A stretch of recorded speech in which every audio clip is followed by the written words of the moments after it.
हे संसार में बिखरे हुए लोगों, विवेकहीन और श्रद्धा रहित संशय युक्त मनुष्य परमार्थ से अवश्य ही भ्रष्ट हो जाते हैं।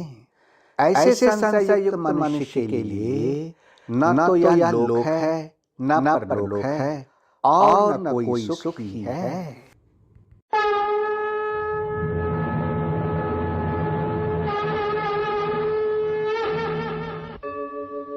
यदा यदा हि धर्मस्य ग्लानिर्भवति भारत अभ्युत्थानम् अधर्मस्य तदात्मानं सृजाम्यहम् परित्राणाय साधूनां विनाशाय च दुष्कृतां धर्म संस्थापनार्थाय संभवामि युगे युगे।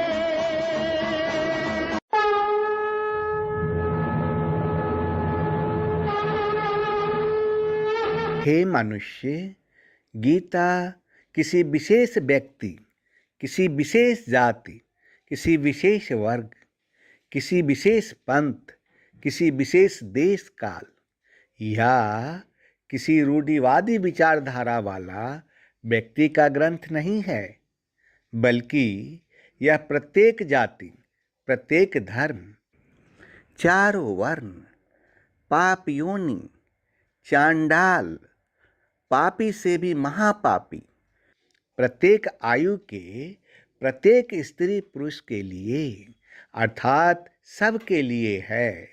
सचमुच गीता संपूर्ण मानव जाति का धर्म ग्रंथ है और कितने गौरव की बात है कि गीता आपका धर्म ग्रंथ है।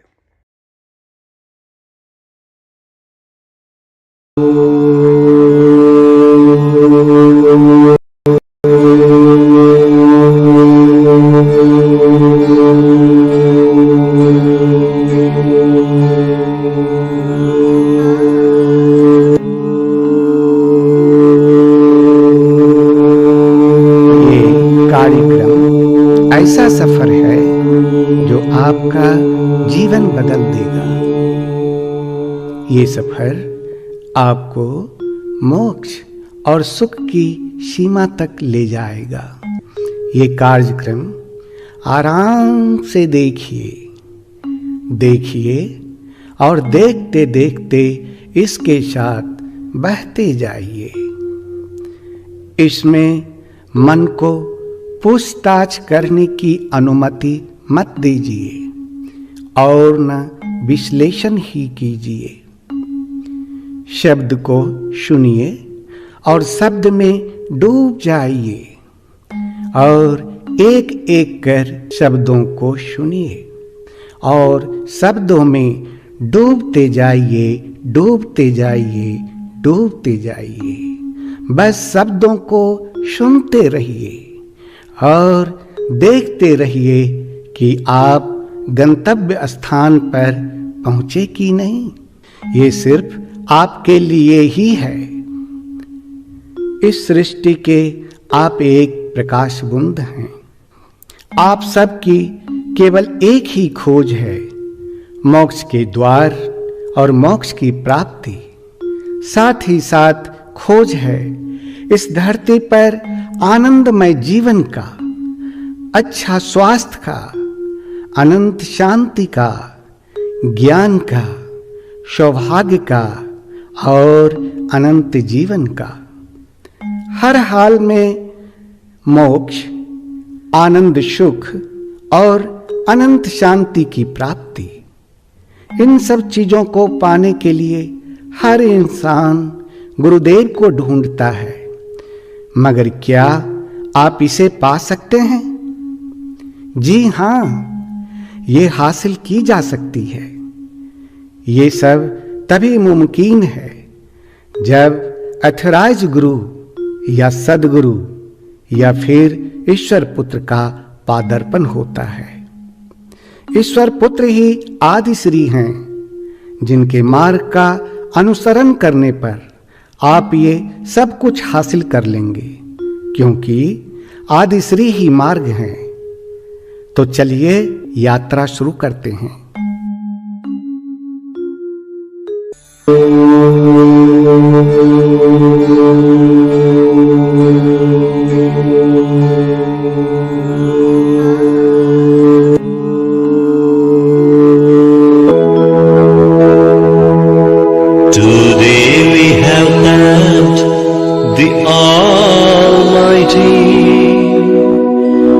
Prabhu, we are your devotee.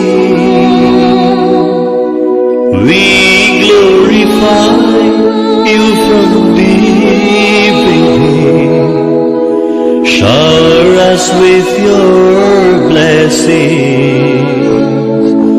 Prabhu, shower us with your blessings.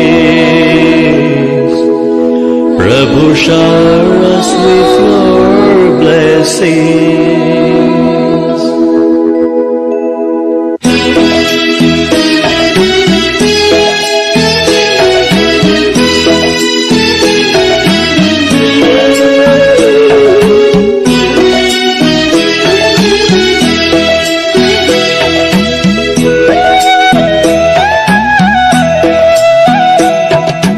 Today we have thanked the Almighty. Prabhu, we are your devotee. We glorify you from deep within. Shower us with your blessings. Prabhu, shower us with your blessings. Prabhu, shower us with your blessings.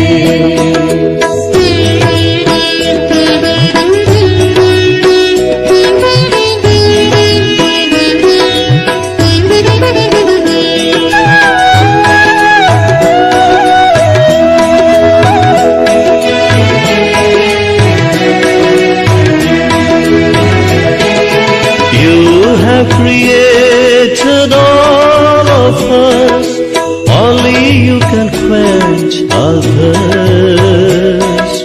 Lead us the path of righteousness and bless us with happiness. Prabhu, bless us with happiness.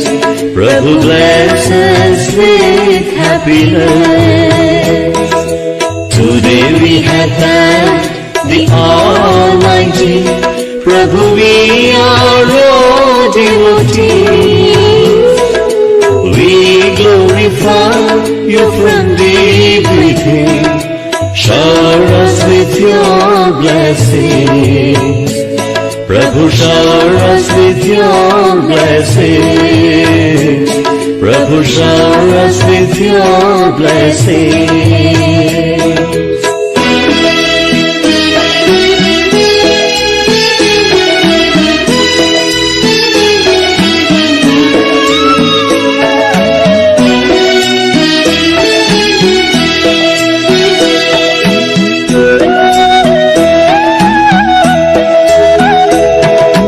You're our heavenly Bhagavan. Help us to love everyone. Rid our hearts of jealousy and let us always be your devotees. Prabhu, let us always be your devotees. Prabhu, let us always be your devotees. Today we have thanked the Almighty. Prabhu, we are your devotees. We glorify you from deep within. Shower us with your blessings. Prabhu, shower us with your blessings. Prabhu, shower us with your blessings.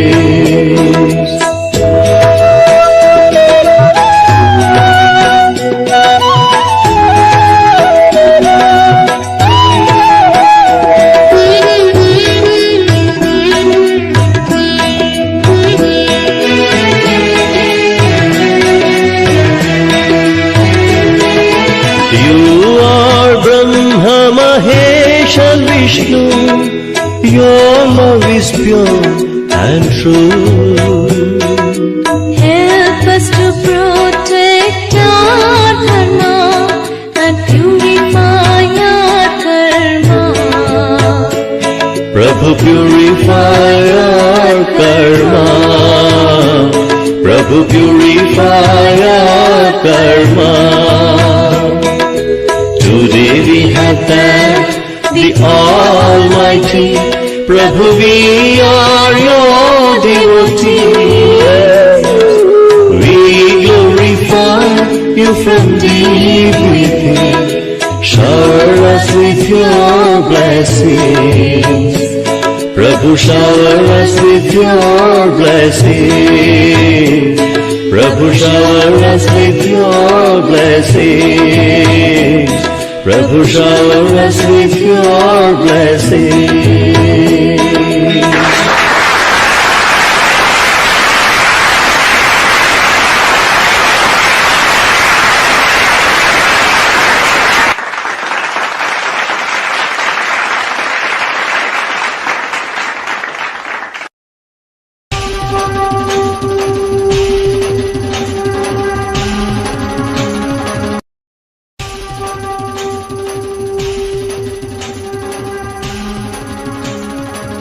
ईश्वर पुत्र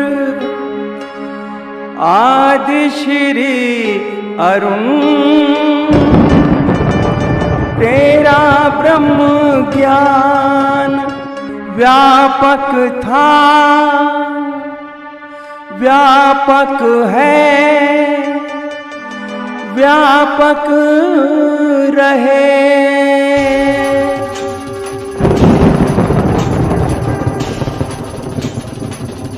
ब्रह्म ज्ञान रूपाय विश्व उत्पत्त्यादि हेत्वे तापत्रय विनाशाय आदि श्री वयं नमः। जो ब्रह्म ज्ञान रूप हैं, जो इस जगत की उत्पत्ति, स्थिति और विनाश के कारण हैं तथा तीन तापों को नाश करने वाले हैं, उस ईश्वर पुत्र आदिश्री अरुण को नमस्कार करता हूँ।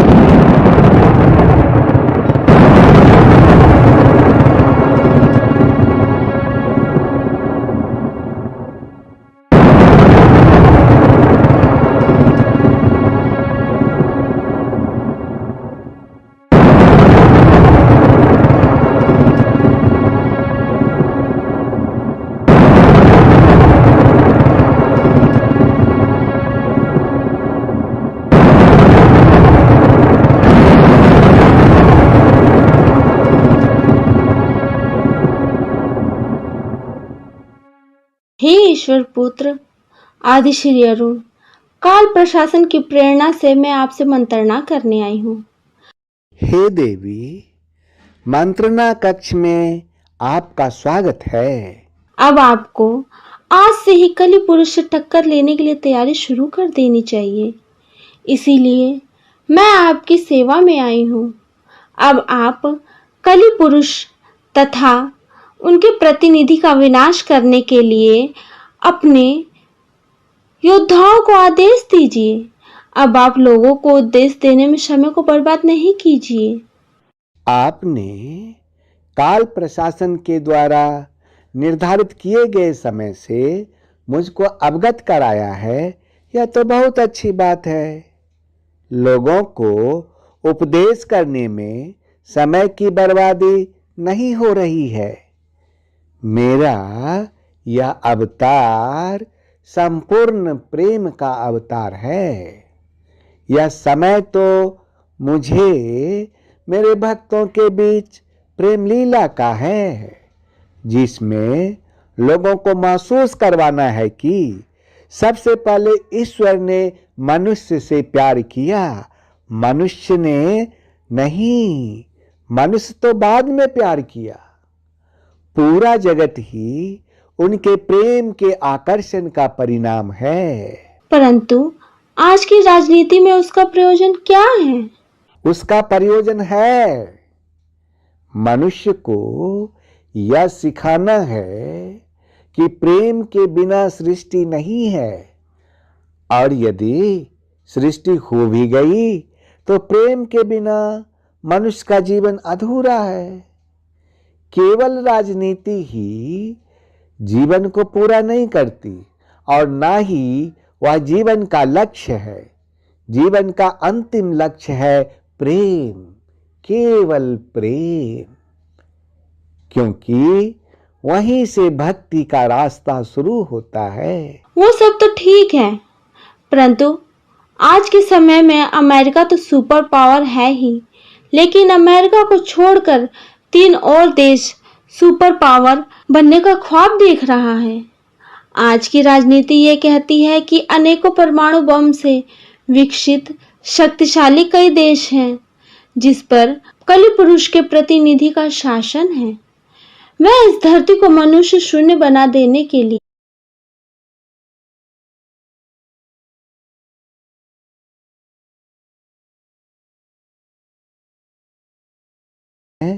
आने तो दीजिए। पर वो समय कब आएगा ईश्वर पुत्र? आने ही वाला है, परंतु अभी नहीं।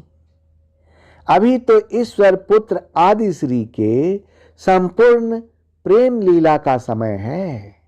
विनाश का लीला आरंभ करने से पहले ईश्वर पुत्र आदि श्री अरुण मनुष्यों को यह संदेश देना चाहता है कि अंततः केवल प्रेम ही सृष्टि का आधार है और प्रेम ही जगत का सार है।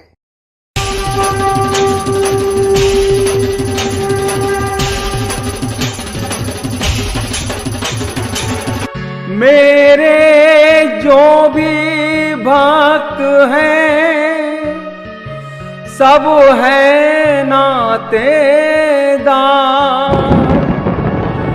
सब है नातेदार, ये मेरे सब हैं नातेदार। लोगों ये अवतार हैं आदि श्री अवतार, लोगों ये अवतार हैं आदि श्री अवतार, आदि श्री अवतार, आदि श्री अवतार, आदि श्री अवतार, आदि श्री अवतार। संपूर्ण प्रेम अवतार, संपूर्ण प्रेम अवतार, संपूर्ण प्रेम अवतार, श्री आदि श्री अवतार।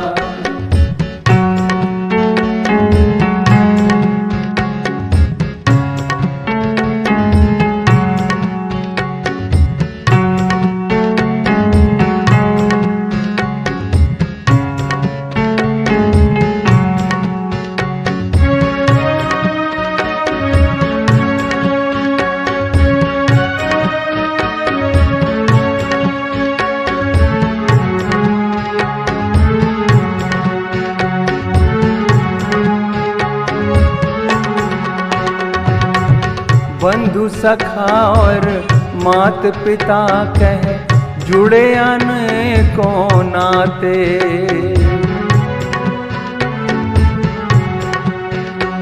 ओ बंधु सखा और मात पिता कह जुड़े अनेकों नाते। बालक समझ के पल न झुलाते, प्रेम से भोग लगाते। तुम ही हो घट घट के वासी, तुम ही हो घट घट के वासी। पार्थ सारथी बन के सुनाया, पार्थ सारथी बन के सुनाया गीता का सब सार, गीता का सब सार। जो भी मेरे भक्त हैं सब हैं नातेदार। जो भी मेरे भक्त हैं सब हैं नातेदार। आदि श्री अवतार, आदि श्री अवतार, आदि श्री अवतार, आदि श्री अवतार। संपूर्ण प्रेम अवतार, संपूर्ण प्रेम अवतार, संपूर्ण प्रेम अवतार, श्री आदि श्री अवतार।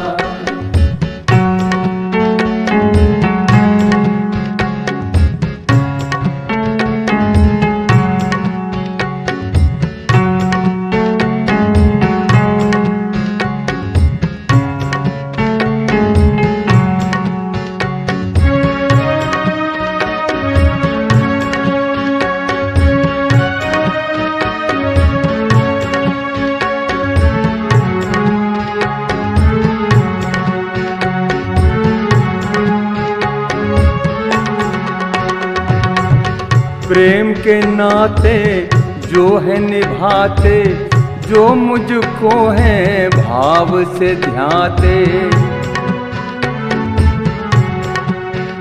ओ प्रेम के नाते जो है निभाते, जो मुझको है भाव से ध्याते। वो मुझको हर रूप में पाते, जो भी मेरी शरण में आते। आदि श्री घट घट के वासी, तुम ही हो घट घट के वासी। काम क्रोध मद लोभ न भाए, काम क्रोध मद लोभ न भाए।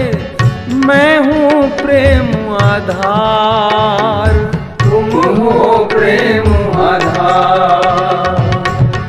जो भी मेरे भक्त हैं सब हैं नातेदार। जो भी मेरे भक्त हैं सब हैं नातेदार। प्रेम ही भक्ति, प्रेम ही पूजा, प्रेम ही भक्ति, प्रेम ही पूजा, प्रेम ही भक्ति, प्रेम ही पूजा।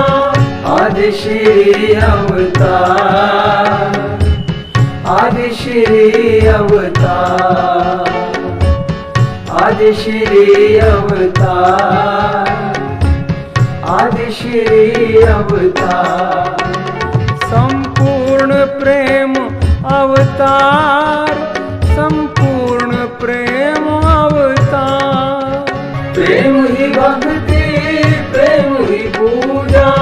आदि श्री अवतार, आदि श्री अवतार, आदि श्री अवतार, आदि श्री अवतार। संपूर्ण प्रेम अवतार, संपूर्ण प्रेम अवतार, संपूर्ण प्रेम अवतार, श्री आदि श्री अवतार। संपूर्ण प्रेम अवतार, संपूर्ण प्रेम अवतार, संपूर्ण प्रेम अवतार, संपूर्ण प्रेम अवतार।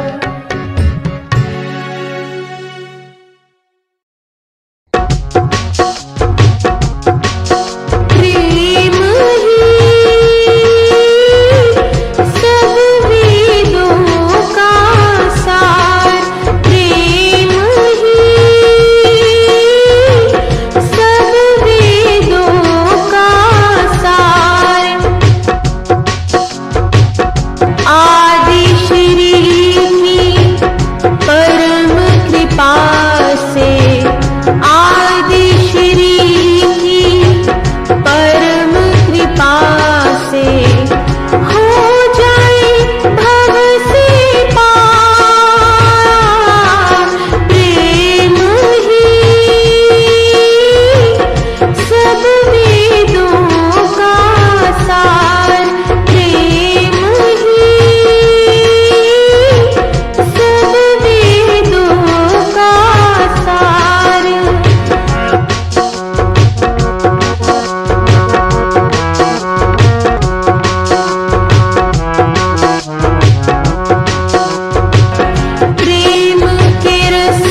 वाह वाह, आपके जैसे संगीतकार के संगीत के शब्दों में उस परम शक्ति की कैसे व्याख्या है।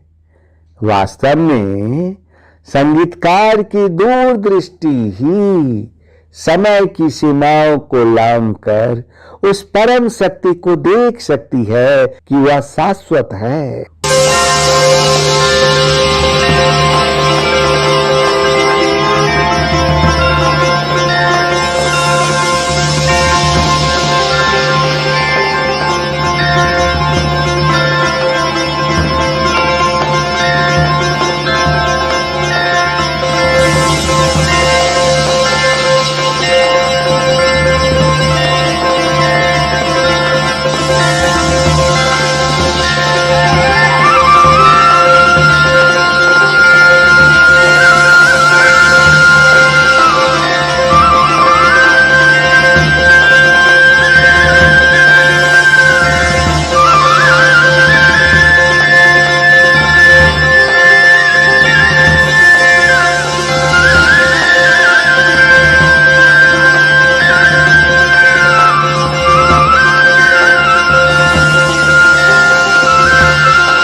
बजाओगे राधा गोरी, ऐसा मौसम है,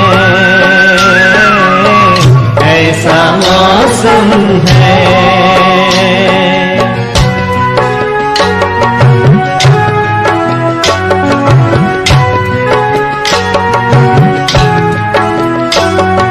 उतर कर अंबर से तारे झिलमिल झिलमिल कर प्यारे, सुंदर राजकुमार बनकर रास करते हैं हिलमिल सारे। ये कितना दिव्य नजारा है, प्यारा स्वर्ग हमारा है।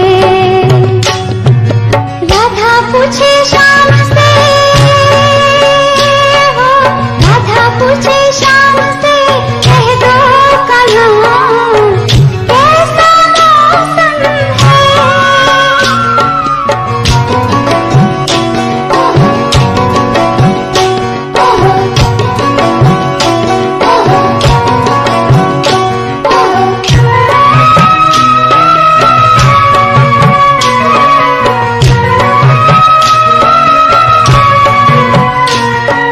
सोने जैसे दिन और चांद जैसी रात हैं, सोने जैसे दिन और चांद जैसी रात हैं। हीरो के महल पे जवाहर की बरसात, सोने जैसे दिन और चांद जैसी रात हैं। सोने जैसे दिन और चांदी जैसी रातें हैं। हीरो के महल पे जवाहर की बरसाते हैं। सिर पर मोर मुकुट भावे, देखल कल जमुना किनारे। है सुंदर राजकुंवर बनकर रास करते हैं हिलमिल सारे। सोने जैसे दिन और चांदी जैसी रातें हैं। सोने जैसे दिन और चांदी जैसी रातें हैं। हीरो के महल पे जवाहर की बरसाते। सोने जैसे दिन और चांदी जैसी रातें हैं। सोने जैसे दिन और चांदी जैसी रातें हैं। हीरो के महल पे जवाहर की बरसाते हैं। सिर पर मोर मुकुट भावे, देखल कल जमुना किनारे। है सुंदर राजकुंवर बनकर रास करते हैं हिलमिल सारे।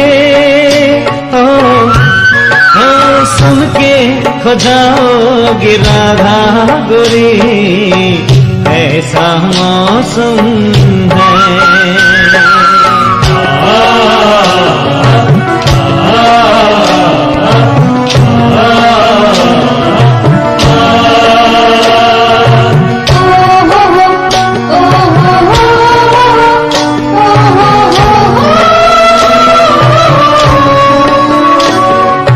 पावन मुखड़ों पे प्यारी मुस्कान है। ओ पावन मुखड़ों पे प्यारी मुस्कान है। बागों में बहारों में ये सुख की भरी खाने। बागों में बहारों में ये सुख की भरी खाने। फसा में हम मन के गुब्बारे, दिशा में खुशी के फुवारे। है सुंदर राजकुंवर बनकर रास करते हैं हिलमिल सारे। ओ राधा पूछे शाम से, हो राधा पूछे शाम से, कह दो कन्हा कैसा मौसम है।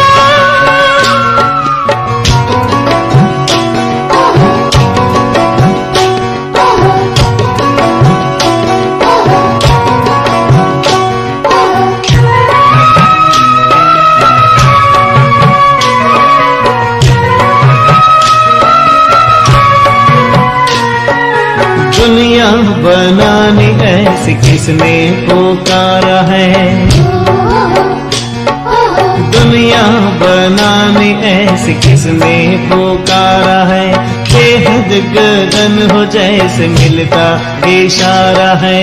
सुखद संकल्प यही धारे, नयन वही नवयुग निहारे। है देवी राजकुंवर बनकर रास करते हैं हिलमिल सारे। ओ राधा पूछे शाम से, कह दो कन्हा कैसा मौसम है। ओ राधा पूछे शाम से, कह दो कन्हा कैसा मौसम है। हो सुन के खो जाओगे राधा गोरी, ऐसा मौसम है। ओ ऐसा मौसम है। ऐसा मौसम है। ऐसा मौसम है। ऐसा मौसम है। ऐसा मौसम है। ऐसा मौसम है। कैसा मौसम है। कौन था ये? कोई दिव्य शक्ति थी, महाशक्ति।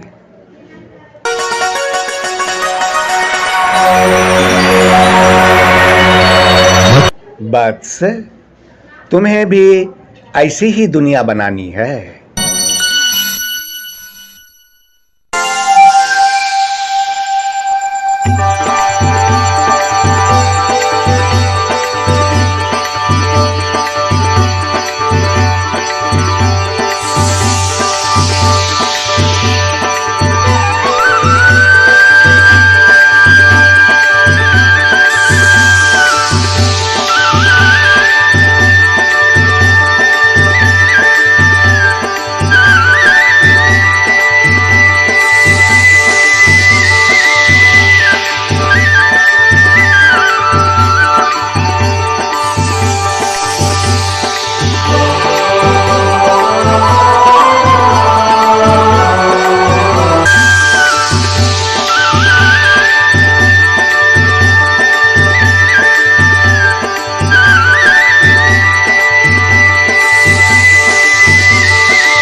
यदा यदा हि धर्मस्य ग्लानिर्भवति भारत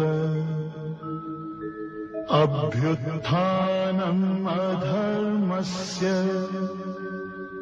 तदात्मानं सृजाम्यहम् परित्राणाय साधूनां विनाशाय च दुष्कृताम् धर्म संस्थापनार्थाय संभवामि युगे युगे संभवामि युगे युगे।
एक ही तरह के परिस्थिति में अलग अलग प्रकार के लोग अलग अलग प्रकार से रिएक्ट करते हैं।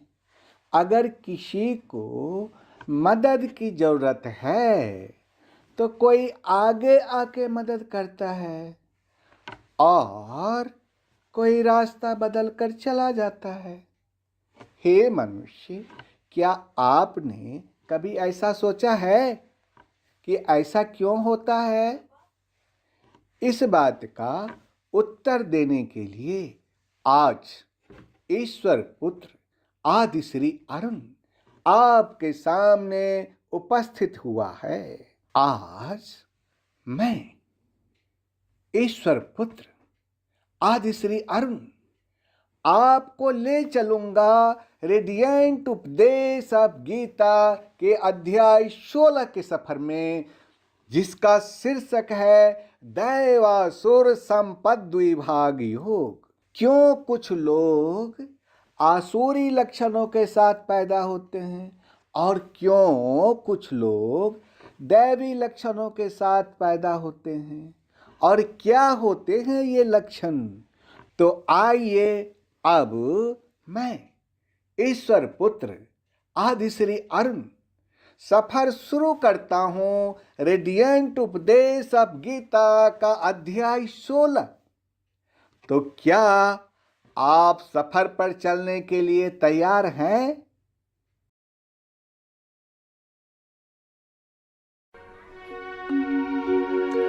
आदि श्री देने चले भक्तों को जब ज्ञान, ब्रह्म ज्ञान में खो गए, केंद्रित हो गया ध्यान, केंद्रित हो गया ध्यान। जब देने को चल दिए आदि श्री जी ज्ञान, भक्त ध्यान में खो गए, केंद्रित हो गया ध्यान, केंद्रित हो गया ध्यान। ये कीर्ति, ये अपकीर्ति, ये मान, ये अपमान, ये लाभ, ये हानि, ये दुख, ये सुख, ये यश, ये अपयश, ये सब आत्मा के नहीं होते। आत्मा इन सब से परे है। आत्मा और मन का कहीं भी साथ नहीं है। पापी मन है जिसका हर पल मनुष्य को भान होता है। आत्मा अजर अमर है सदा से, अग्नि भी जिसको जला ना पाए।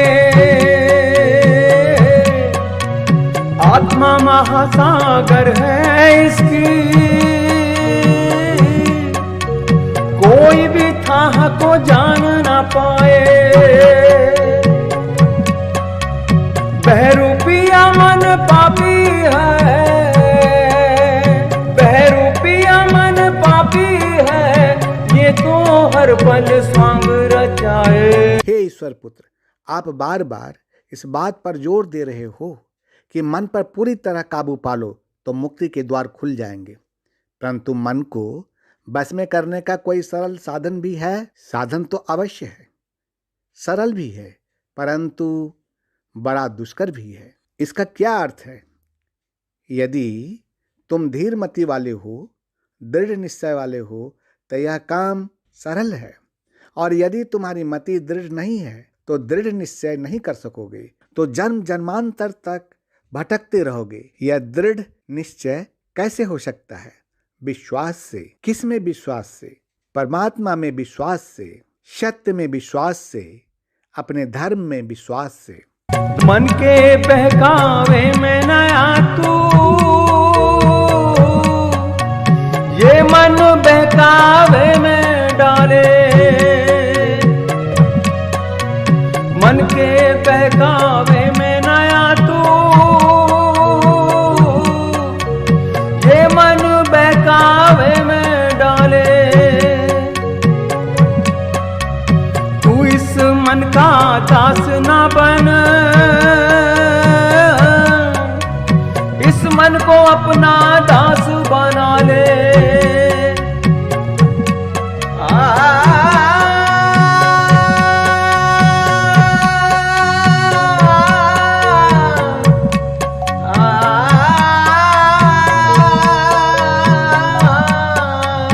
मन के बहकावे में नया तू, ये मन बहकावे में डाले। मन के बहकावे में नया तू, ये मन बहकावे में डाले। तू इस मन का दास ना बन, इस मन को अपना दास बना ले। आदि श्री प्रेम अवतार, जय जय प्रेम अवतार। आदि श्री जय जय कल्कि, आदि श्री जय जय कल्कि। आदि श्री जय जय कल्कि, आदि श्री जय जय कल्कि। आदि श्री प्रेम अवतार, जय जय प्रेम अवतार। आदि श्री जय जय कल्कि, जय जय प्रेम अवतार। आदि श्री जय जय कल्कि, आदि श्री जय जय कल्कि। आदि श्री जय जय कल्कि, आदि श्री जय जय कल्कि। आदि श्री प्रेम अवतार, जय जय प्रेम अवतार। आदि श्री जय जय कल्कि, आदि श्री जय जय कल्कि। आदि श्री जय जय कल्कि, आदि श्री जय जय कल्कि। आदि श्री जय जय कल्कि, आदि श्री जय जय कल्कि। आदि श्री प्रेम अवतार, जय जय प्रेम अवतार। आदि श्री जय जय कल्कि, आदि श्री जय जय कल्कि। आदि श्री जय जय कल्कि, आदि श्री जय जय कल्कि। आदि श्री जय जय कल्कि, आदि श्री जय जय कल्कि।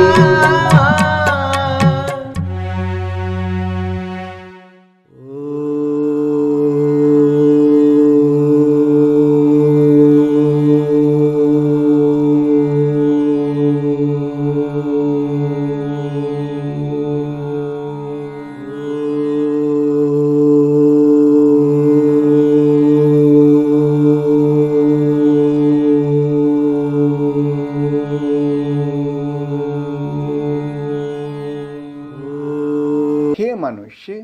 रेडियंट उपदेश अब गीता अध्याय 16 को कहते हैं दैवासुर संपद द्विभाग योग। तो अब आप चलिए रेडियंट उपदेश अब गीता अध्याय 16 के सफर में। मैं ईश्वर पुत्र आदि श्री अरुण इस सफर को शुरू करता हूं ताकि आप अपने डेस्टिनेशन तक सफलतापूर्वक पहुंच सकें। दैवी संपदा का अर्थ वैसे तो धन दौलत और ऐश्वर्य होता है, लेकिन दैवी संपदा के गुण इस दुनिया की संपत्ति से बिल्कुल अलग होते हैं। देवताओं के गुण लेकर जो पैदा होता है उसे ही दैवी संपदा से युक्त कहा जाता है। मैं ईश्वर पुत्र आदि श्री अरुण आपसे सच कहता हूं कि दैवी संपदा ही तो सबसे बहुमूल्य संपत्ति होती है। हे मनुष्य, जहां डर न हो, अंतःकरण एकदम स्वच्छ हो, तत्व ज्ञान को हासिल करने के लिए ध्यान योग में निरंतर लगे रहने की प्रतिज्ञा हो, सात्विक दान हो, इंद्रियों का दमन करने की इच्छा हो, भगवान, देवता और गुरुजनों की पूजा की जाए और अग्निहोत्र जैसे उत्तम कर्मों का पालन हो, वेद शास्त्रों का पठन पाठन हो, भगवान के नाम और गुणों का कीर्तन, स्वधर्म पालन के लिए कष्ट सहन और शरीर तथा इंद्रियों के सहित अंतःकरण की सरलता, कितने भी कष्ट आए लेकिन स्वधर्म का पालन किया जाए। दैवी संपदा के लक्षणों को समझाते हुए भगवान कृष्ण कहते हैं कि ना मन से सोच के, न वाणी से बोल के और न ही इस शरीर से कभी भी किसी को कष्ट देना चाहिए। यथार्थ और प्रिय भाषण कहना चाहिए, यानी सिर्फ सच और ऐसी बातें बोलनी चाहिए जो सबको प्रिय लगे। आपका बुरा करें उसके ऊपर भी कभी क्रोध ना करें। घमंड अभिमान बिल्कुल भी नहीं होना चाहिए। ऐसा न सोचे कि सब कुछ करने वाला मैं ही हूँ। चित्त को चंचलता से बचाकर उसे स्थिर करना चाहिए। किसी की भी बुराई ना करें। सब प्राणियों पर दया की जाए। इंद्रियों में आसक्ति का न होने दें। दूसरे शब्दों में मन, वाणी और शरीर से किसी भी प्रकार से कष्ट ना देना।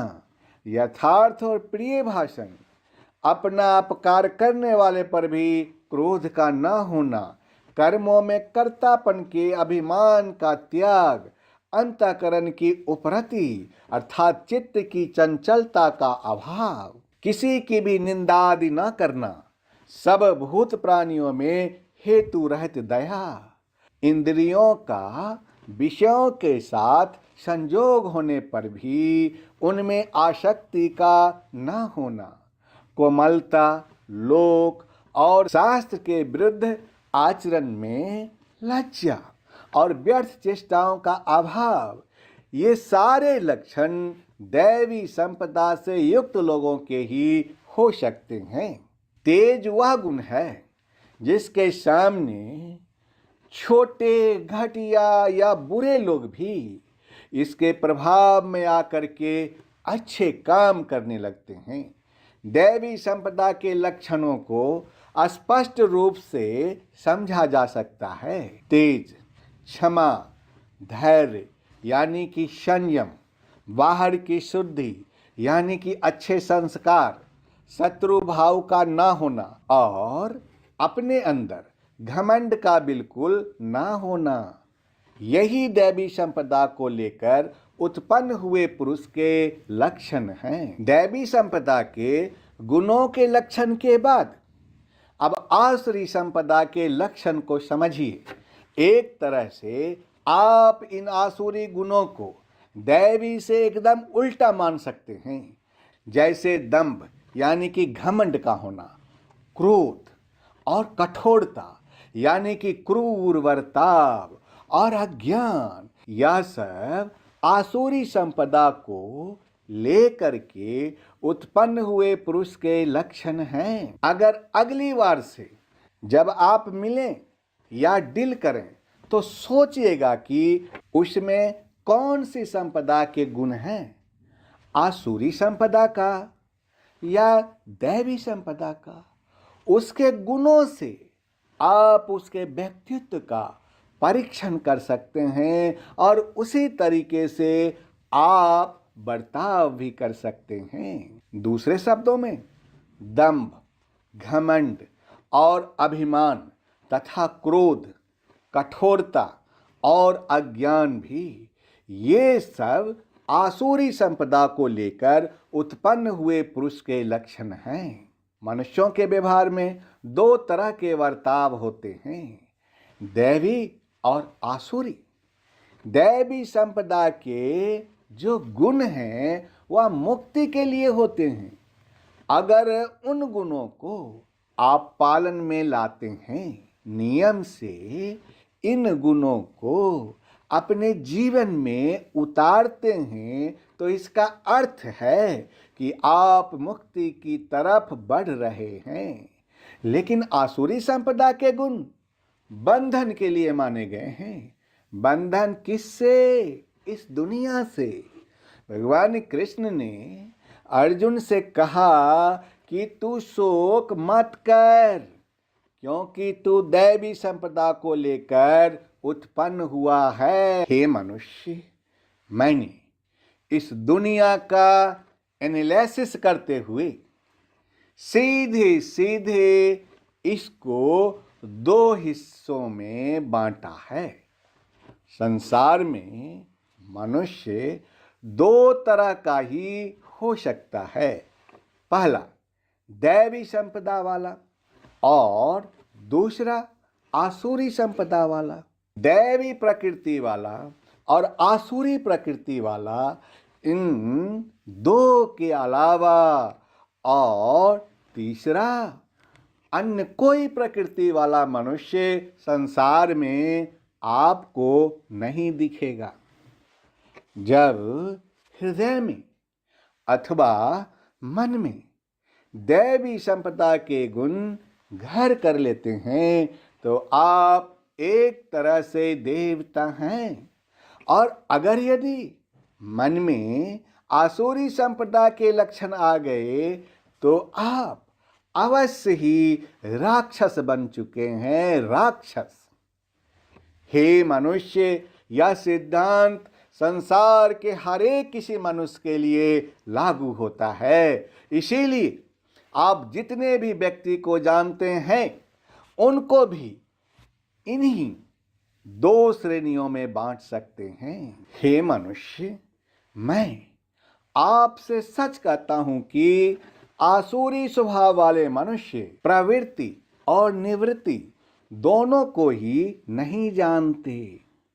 यदि आप किसी को उसकी कमी या बुराई के बारे में बताए और वह समझने के लिए तैयार ही ना हो, तो क्या वह कभी कुछ कमी अथवा उस बुराई को दूर कर पाएगा?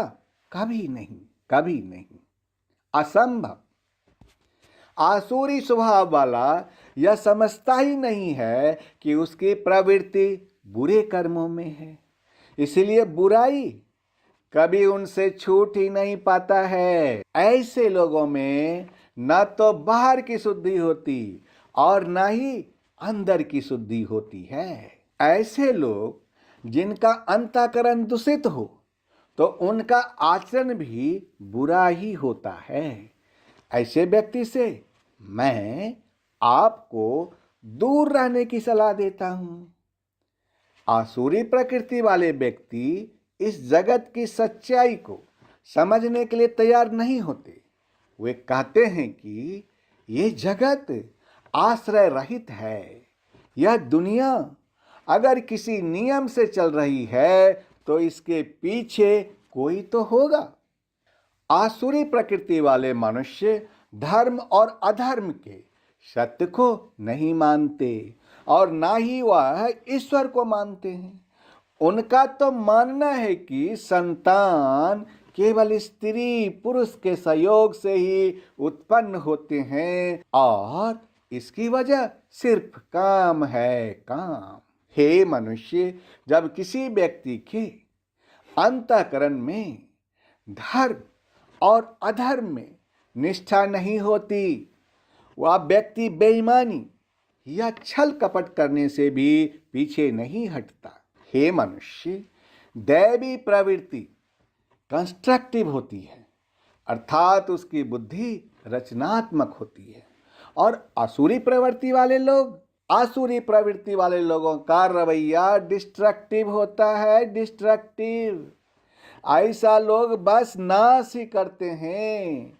एक ग्रुप में कुछ लोग हमेशा ऐसी सलाह देते हैं जिससे हल निकले और प्रॉब्लम सॉल्व हो, जबकि कई लोग सिर्फ ऐसी बातें करते हैं अथवा ऐसा सलाह देते हैं जिससे परेशानी और भी बढ़ जाती है। आसुरी लोगों में उनके मिथ्या ज्ञान तथा झूठी और गलत समझ उनके स्वभाव को नष्ट कर देता है। उनकी ऐसी प्रवृत्ति बुद्धि को भी मंद कर देती है। ऐसे लोग सिर्फ बुरा करते हैं, बुरा, और जगत का सिर्फ नाश ही करते हैं, नाश। आसुरी प्रवृत्ति वाले लोग अपने पैसे और शक्ति में चूर होते हैं, चूर, और हमेशा ऐसी कामनाओं में घिरे रहते हैं जो कभी पूरी भी नहीं होती। ज़्यादा पैसे वाले को ही और पैसे चाहिए होते हैं, उसमें भी उसे कभी संतोष भी नहीं होता। हे मनुष्य, अपने आसपास आपको बहुत सारे ऐसे संपन्न लोग दिख जाएंगे जो सबसे अधिक बेचैन हैं। ऐसे लोग अपने अज्ञान से मिथ्या सिद्धांतों को ग्रहण करते हैं। ऐसे लोग धर्म के सिद्धांत को न मानकर अपने ही झूठे सिद्धांतों में खुश होते हैं और भ्रष्ट आचरण करने के बहाने ढूंढते रहते हैं। उन्हें पता होता है कि चोरी और भ्रष्टाचार पाप के श्रेणी में आते हैं, परंतु वे फिर भी इस काम को बड़े शान से करते हैं, बड़े शान से। हे मनुष्य, मैं आपको आसुरी लोगों के ऐसे लक्षण बता रहा हूँ जिससे आप उन्हें बड़ी आसानी से पहचान सके।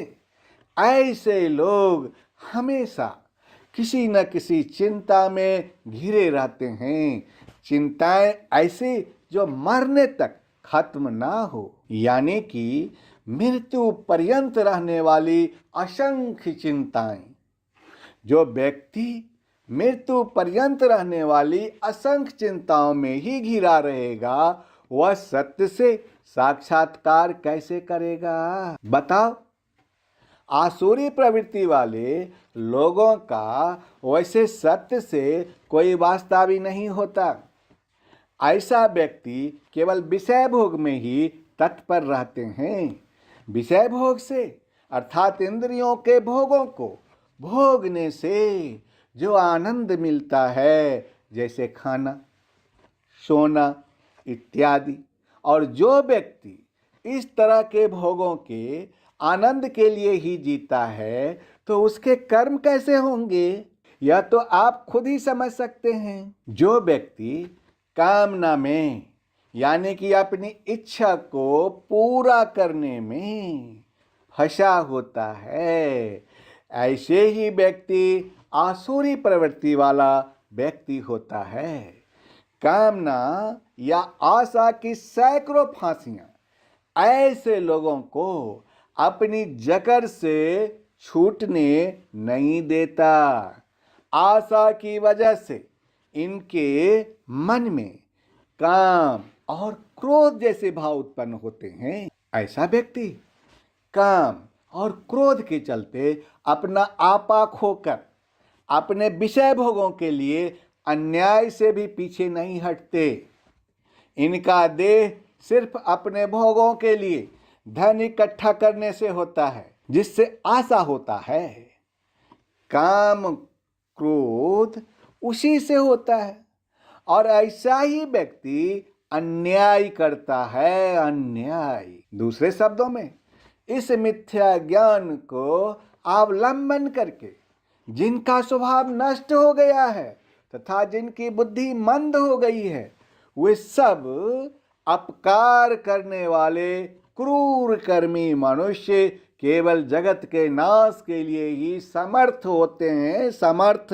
वे दंभ, मान और मद से युक्त मनुष्य किसी प्रकार भी पूर्ण न होने वाली कामनाओं का आश्रय लेकर अज्ञान से मिथ्या सिद्धांतों को ग्रहण करके भ्रष्ट आचरणों को धारण करके संसार में विचरण करते हैं। विचरण।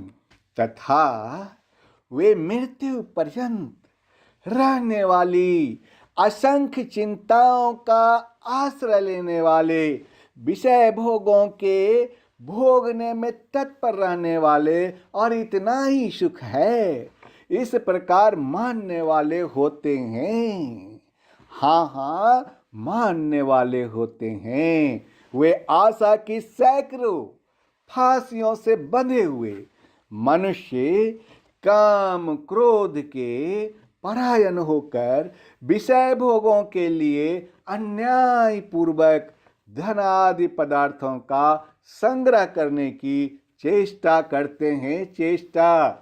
वे सोचा करते हैं कि मैंने आज यह प्राप्त कर लिया है और अब इस मनोरथ को प्राप्त कर लूंगा। मेरे पास इतना धन है और फिर भी यह हो जाएगा। मैं बड़ा धनी और बड़े कुटुंब वाला हूँ। मेरे समान दूसरा कौन है? मैं यज्ञ करूँगा, मैं दान दूंगा और आमोद प्रमोद करूँगा। इस प्रकार अज्ञान से मोहित रहने वाले तथा अनेक प्रकार से भ्रमित चित्त वाले, मोह रूप जाल से समावृत और विषय भोगों में अत्यंत आसक्त आसुरी लोग महान और पवित्र नरक में गिरते हैं। किसी भी व्यक्ति को 2 रोटी की जरूरत होती है, बस 2 रोटी की। तो व्यक्ति को 2 जन्म का धन इकट्ठा करने की क्या जरूरत है, बताओ? अत्यधिक धन इकट्ठा करके भी आसुरी मनुष्य बेचैन रहता है। क्यों? क्यों भाई, क्यों? क्योंकि आसुरी मनुष्य सोचता है कि मैंने आज यह प्राप्त कर लिया है, इससे मैं ये खरीदूंगा, वो खरीदूंगा, ऐसा करूंगा, वैसा करूंगा।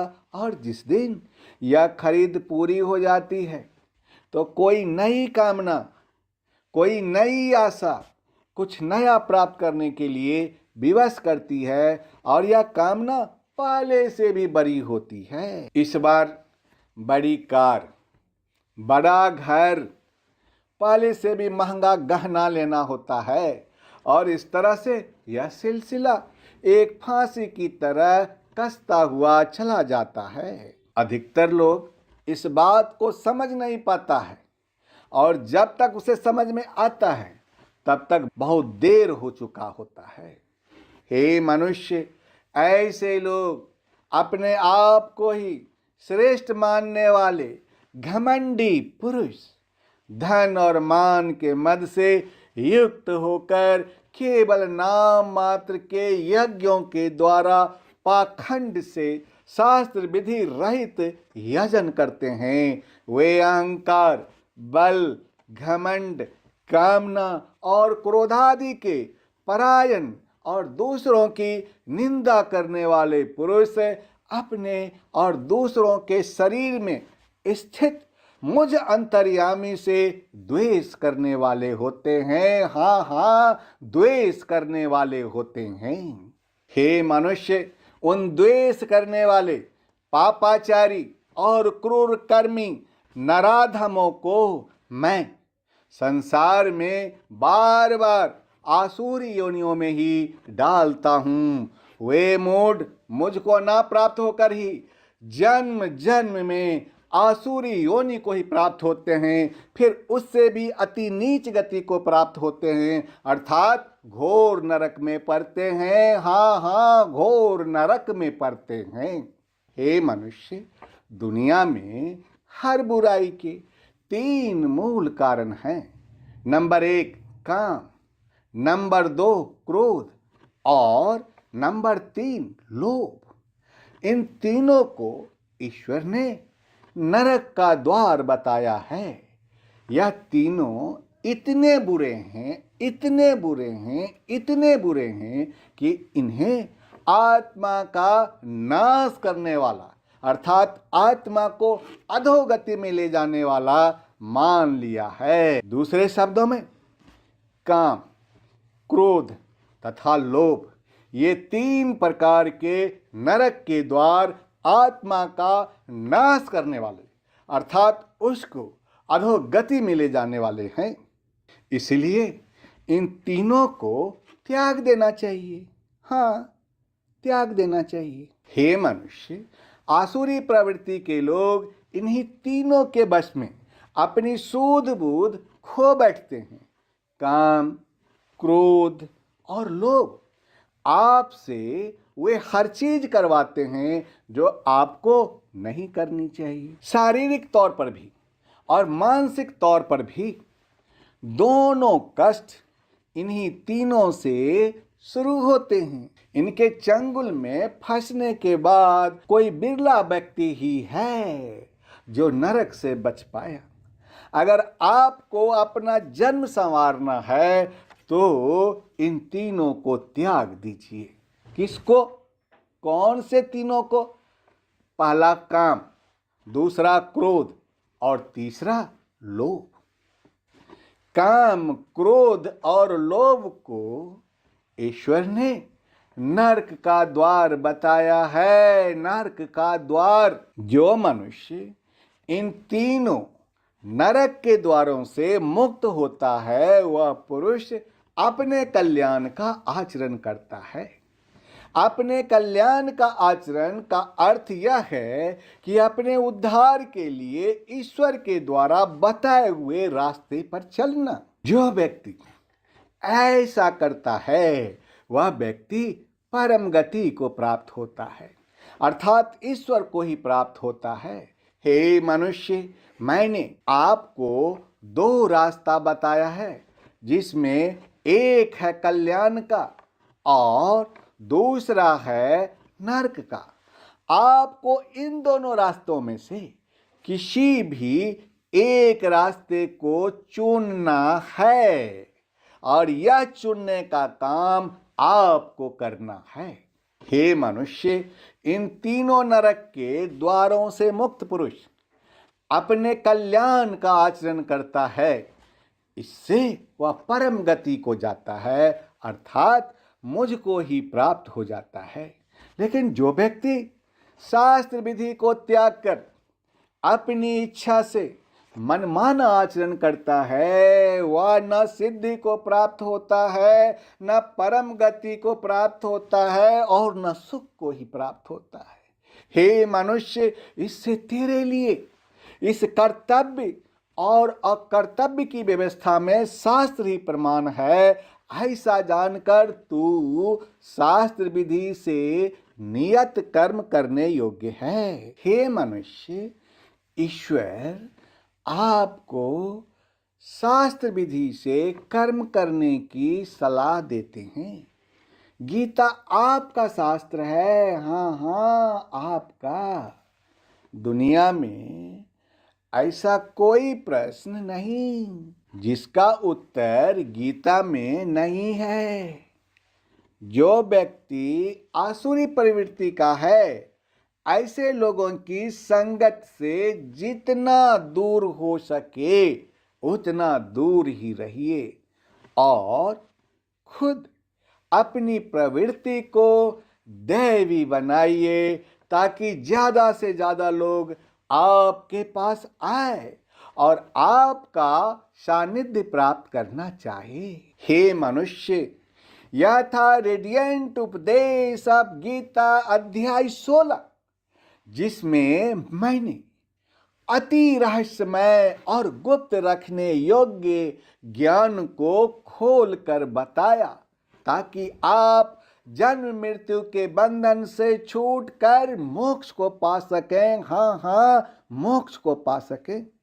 हे मनुष्य, इस अध्याय में मैंने आपकी दुविधा को दूर करते हुए उस मार्ग को बताया जो आपको ईश्वर तक ले जाएंगे।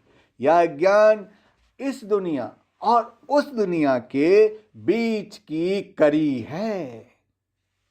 हे मनुष्य, आज आपने सुना रेडिएंट उपदेश ऑफ गीता का अध्याय 16 और यहीं पर आप आज्ञा दीजिए अपने ईश्वर पुत्र आदि श्री अरुण को। अब अगले वीरवार को मैं फिर आपके सामने आऊंगा रेडिएंट उपदेश ऑफ गीता का 17वां अध्याय लेकर के। उस दिन आप तैयार रहिएगा रेडिएंट उपदेश ऑफ गीता के 17वां अध्याय का सफर में चलने के लिए। तब तक आप इंतजार कीजिए। धन्यवाद।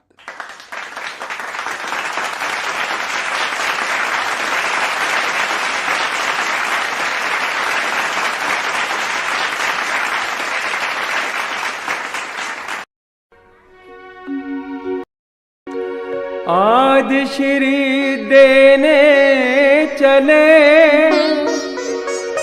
भक्तों को जब ज्ञान, ब्रह्म ज्ञान में खो गए, केंद्रित हो गया ध्यान। जब देने को चल दिए आदि श्री जी ज्ञान, भक्त ध्यान में खो गए, केंद्रित हो गया ध्यान, केंद्रित हो गया ध्यान।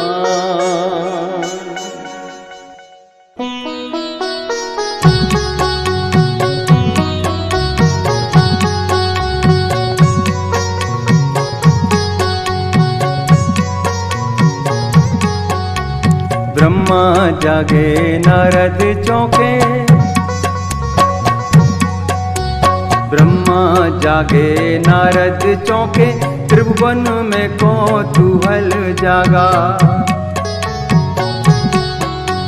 चारों दिशाएं शांत हुई और ध्यान धारा पे सभी का लागा। चारों दिशाएं शांत हुई और ध्यान धारा पे सभी का लागा।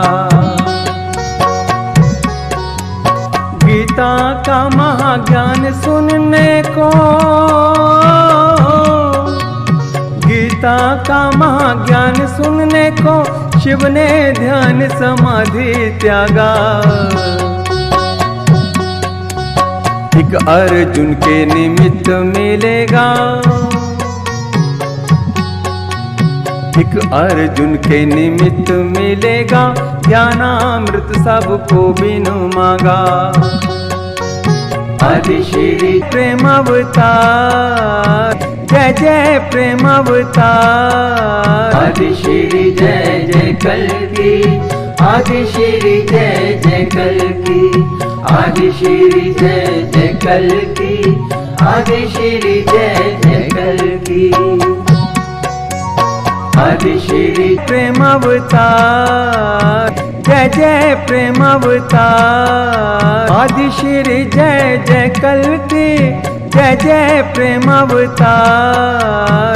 आदि श्री जय जय कल्कि, आदि श्री जय जय कल्कि, आदि श्री जय जय कल्कि आदि श्री जय जय कल्कि आदि श्री प्रेम अवतार जय जय प्रेम अवतार आदि श्री जय जय कल्कि आदि श्री जय जय कल्कि आदि श्री जय जय कल्कि आदि श्री जय जय कल्कि आदि श्री जय जय कल्कि आदि श्री जय जय कल्कि आदि श्री प्रेम अवतार जय जय प्रेम अवतार आदि श्री जय जय कल्कि आदि श्री जय जय कल्कि आदि श्री जय जय कल्कि आदि श्री जय जय कल्कि आदि श्री जय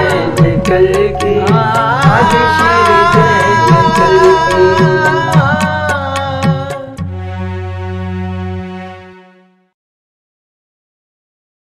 धर्म अधर्म के भेद भुलाकर तू मेरी शरणागत हो जा। धर्म अधर्म के भेद भुलाकर तू मेरी शरणागत हो जा।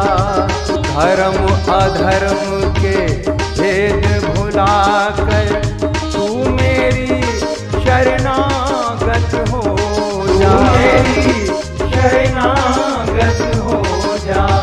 सब पापों से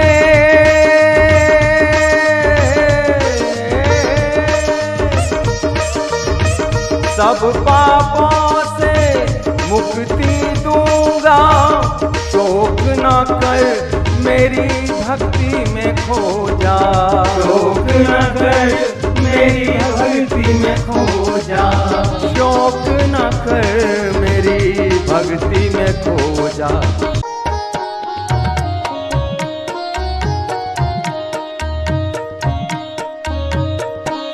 जो ब्रह्म ज्ञान को जानेगा वो ब्रह्म ज्ञानी कहलाएगा, और जो ब्रह्म ज्ञान को जानता है उसका कभी भी नाश नहीं होगा।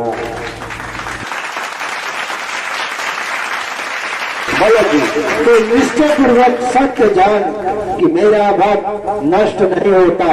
तो मैं कहता हूँ कि तू निश्चय पूर्वक सत्य जान कि मेरा भक्त कभी नष्ट नहीं होता, कभी नष्ट नहीं होगा।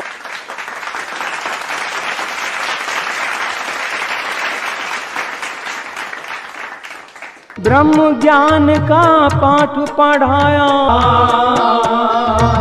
ब्रह्म ज्ञान का पाठ पढ़ाया आदि श्री ने। अद्भुत गीता का ज्ञान बताया आदि श्री ने। अद्भुत गीता का ज्ञान बताया आदि श्री ने।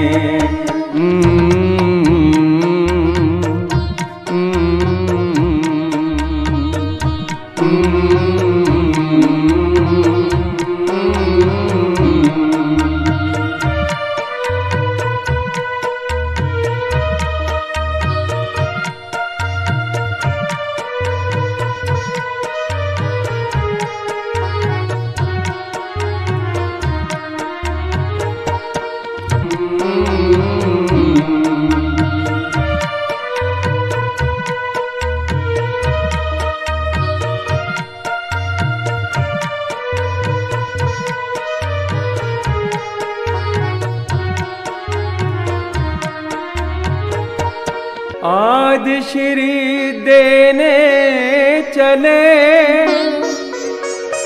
भक्तों को जब ज्ञान।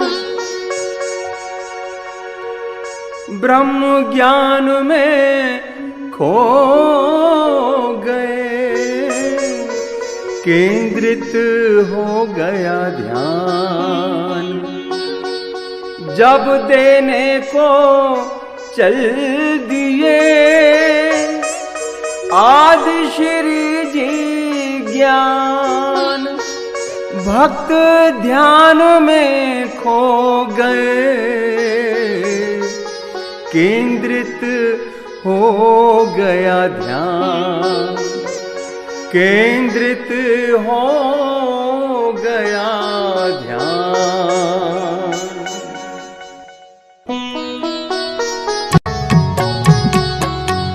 चारों दिशाएं शांत हुई और ध्यान धारा पे सभी का लगा।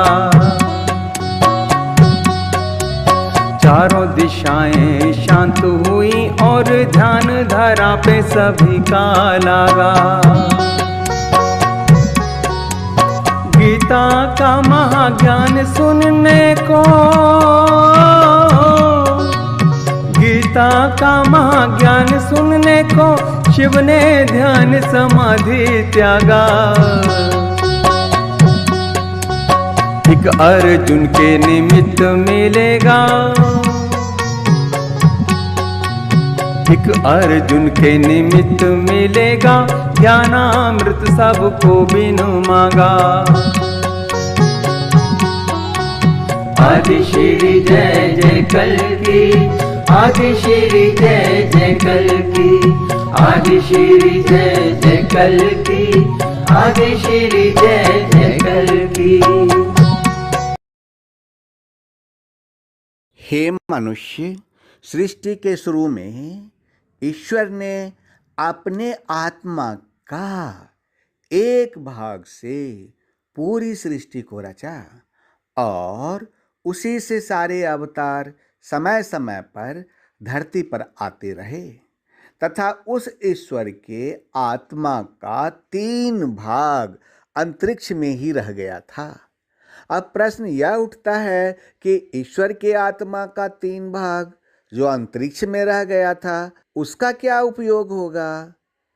जब सारे अवतार धरती पर आकर के धर्म को चारों चरण में स्थापित करने में असफल हो जाएगा, तब वह 3 भाग धरती पर अवतरित होकर आएगा और धर्म को चारों चरण में लाकर धर्म की स्थापना कर देगा तथा वैदिक धर्म का फिर से उपदेश करेगा।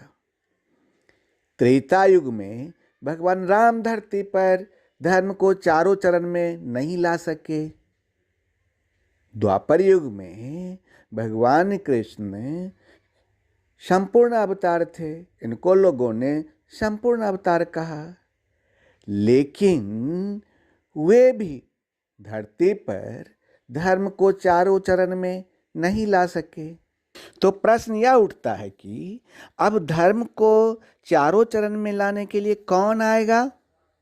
संपूर्ण अवतार तो हो चुका, अब तो कोई अवतार बाकी है नहीं, अब आएगा कौन?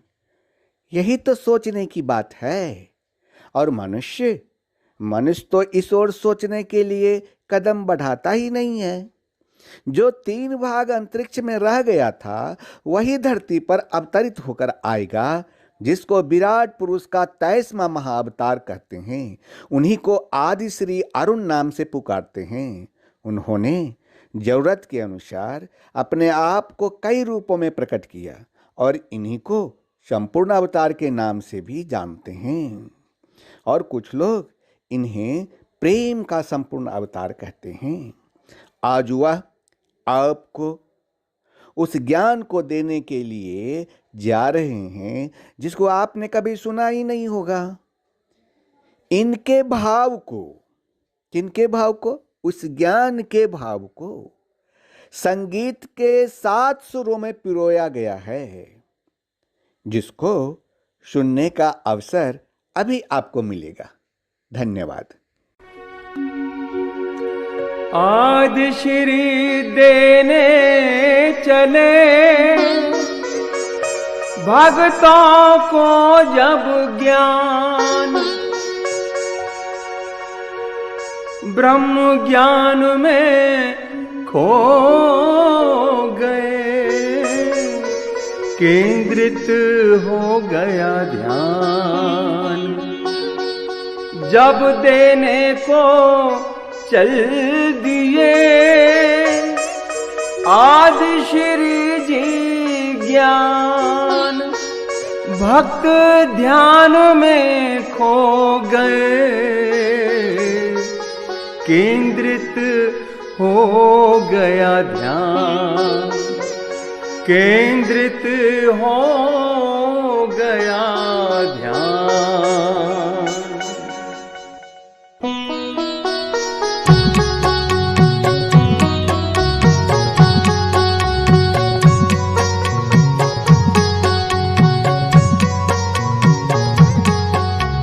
ब्रह्मा जागे नारद चौंके, ब्रह्मा जागे नारद चौंके, त्रिभुवन में कौतूहल जागा। चारों दिशाएं शांत हुई और ध्यान धारा पे सभी का लागा। चारों दिशाएं शांत हुई और ध्यान धारा पे सभी का लागा। गीता का महाज्ञान सुनने को, गीता का महाज्ञान सुनने को शिव ने ध्यान समाधि त्यागा। एक अर्जुन के निमित्त मिलेगा, एक अर्जुन के निमित्त मिलेगा, ज्ञानामृत सबको बिनु मांगा।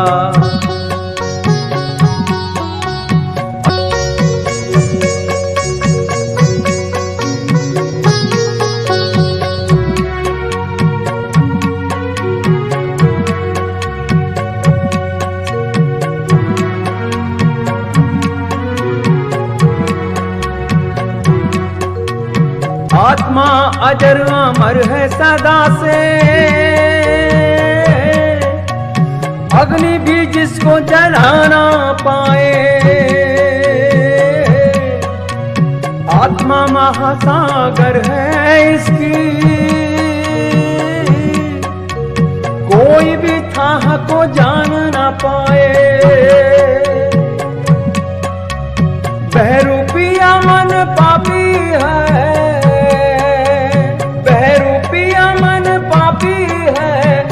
तो हर पल स्वांग रचाए।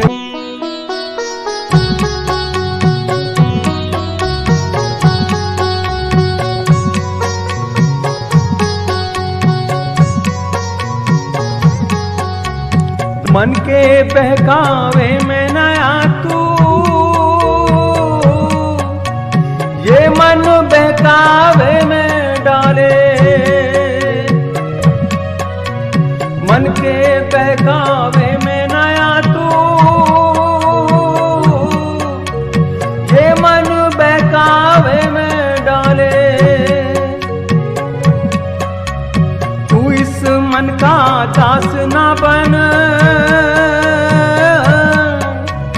इस मन को अपना दास बना ले।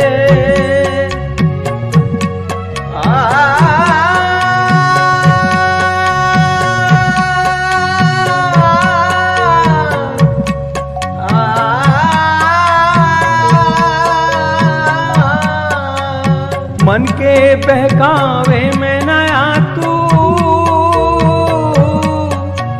ये मन बहकावे में डाले।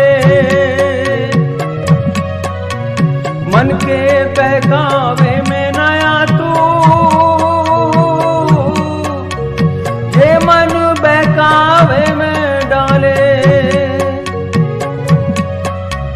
तू इस मन का दास ना बन,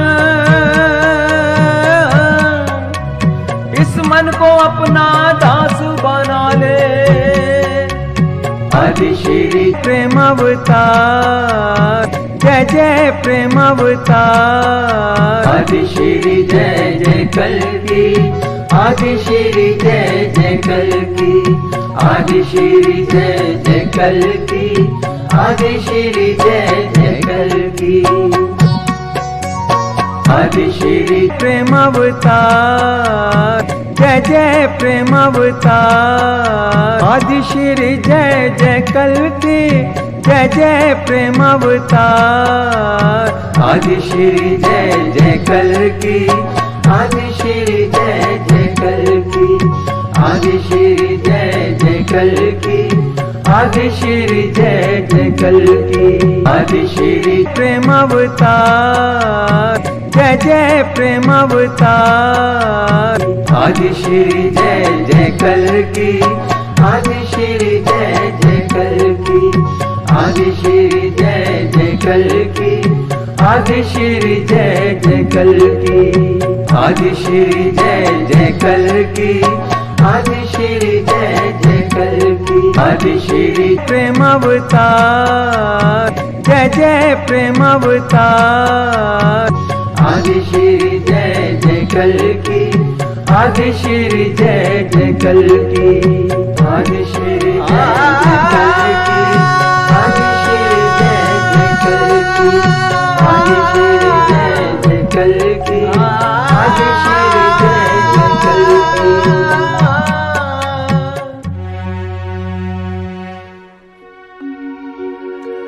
आदि श्री देने चले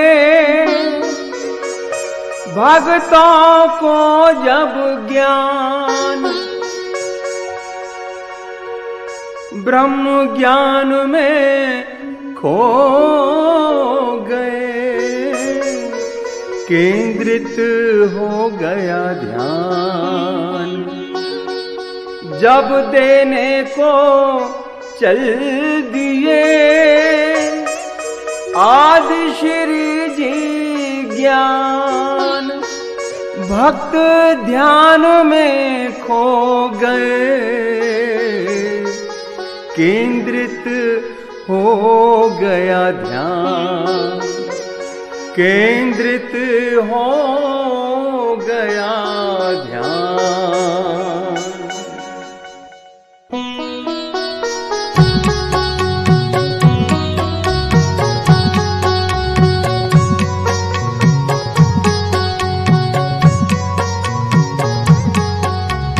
ब्रह्मा जागे नारद चौंके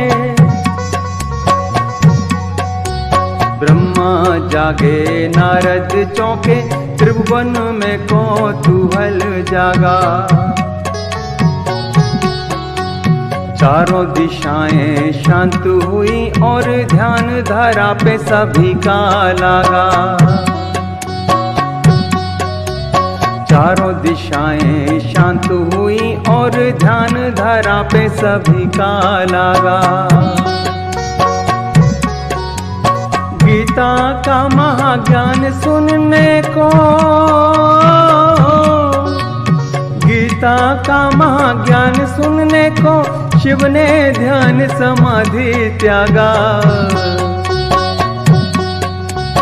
एक अर्जुन के निमित्त मिलेगा एक अर्जुन के निमित्त मिलेगा ज्ञानामृत सबको बिनु मांगा आदि श्री प्रेम अवतार जय जय प्रेम अवतार आदि श्री जय जय कल की आदि श्री जय जय कल की आदि श्री जय जय कल की आदि श्री जय जय कल की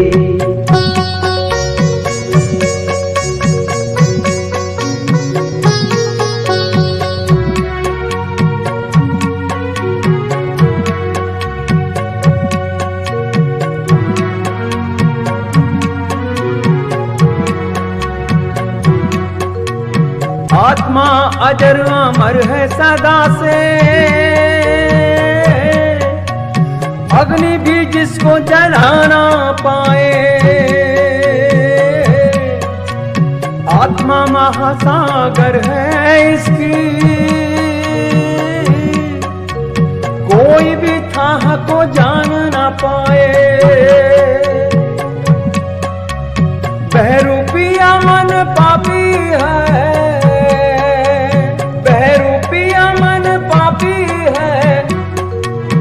आत्मा अजर अमर है सदा से अग्नि भी जिसको जला ना पाए आत्मा महासागर है इसकी कोई कोई भी थाह को जान ना पाए।